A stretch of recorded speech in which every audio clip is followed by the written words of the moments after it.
queremos hablar de la historia, más o menos, hacer un recuento de ese oficio tan difícil y tan especializado que es el narrador deportivo. En Cuba, en el año 22 entró la radio y fue de los primeros entonces, ya empezaron a narrar eventos distintos.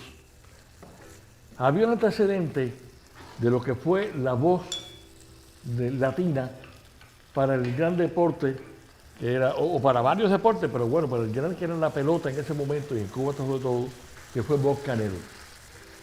Bob Canel era argentino, mucha gente creía que era cubano, por su manera de narrar.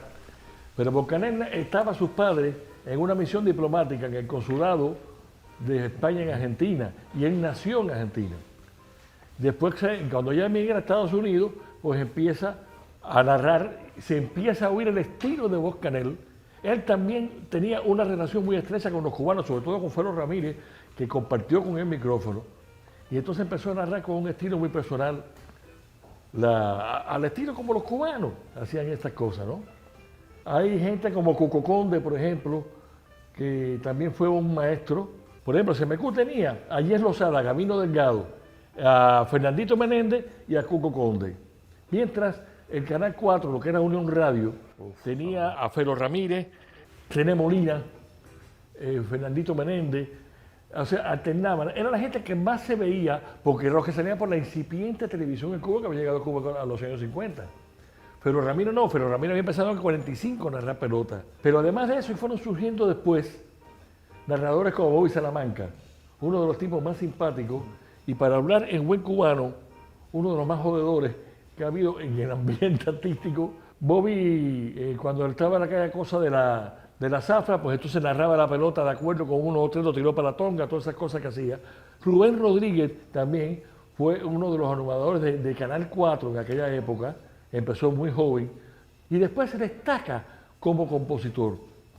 Ustedes se acordarán de las canciones de Rubén Rodríguez, Persistiré, aunque el mundo me niegue toda la razón, todo eso eres, todas esas canciones, baladas que pegó en los años 60 para el 70. Claro, antes de que esta gente estuvieran ahí, animaban los locutores profesionales. Por ejemplo, Manolo Serrano, que fue el gran locutor de Cuba hasta que José Antonio le quita el puesto y después Germán Pinelli se lo quita también como número uno, fue narrador de pelota. Manolo Ortega narró pelota. Pero ya después, cuando ya se empieza a especializar lo que es la carrera de narrador deportivo, pues cada cual cogió su rumbo. Tenemos gente como Eddie Martin, que no solamente era un excelente narrador, sino que era un historiador del deporte. Héctor Rodríguez, una gran voz. Ahí ven a mi papá con Eddie Martin. ¿Por qué? Porque el viejo, a pesar de que no le gustaba la pelota, pues trabajaba en el estadio de Cerro y hacía los comentarios de la pelota por CMQ Radio. O sea, así se va formando una playa de grandes conocedores del deporte, que a la medida que va universalizándose lo que es la transmisión de distintos deportes más allá de la pelota y el boxeo, que eran los dos fuertes de Cuba, ya los narradores deportivos cubanos tuvieron que aprender de baloncesto, tuvieron que aprender de voleibol, tuvieron que aprender de campo y pista, tuvieron que aprender de esquí, de todo, porque ya el cúmulo de narraciones deportivas era muy grande y se llenaba mucho, ¿no? Cuando triunfa la revolución, desgraciadamente se forma la diáspora, ¿no? Voy a empezar Jesse Lozada. Y el Lozada fue uno de los grandes, un tipo muy simpático. Y Lozada y Gabino Delgado eran una pareja ideal, la que más se veía por CMQ. Pero Yes Lozada era fanático de la fotografía. Y entonces hacía posturas y fotos innombrables con la cabeza de artista que le iba poniendo. Era muy simpático. Entonces fueron naciendo gente nueva, especialistas en fútbol. El Renier González, este muchacho, Rolando Nápoles se especializa en boxeo.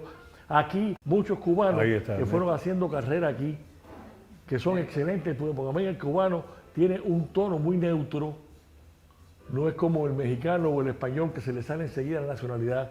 El cubano cuando pronuncia, y Ike Quintana, por ejemplo, que ya es toda una institución, el cubano tiene la característica, por eso también es muy útil para los doblajes, de que cuando pronuncia las S, las C y todas esas cosas y las Z, pues entonces da un tono neutro que sirve para cualquier personaje cuando en hablan español. bien, cuando hablan bien. Cuando hablan bien, que es muy difícil, pero bueno, cuando hablamos bien, ¿no? Sí.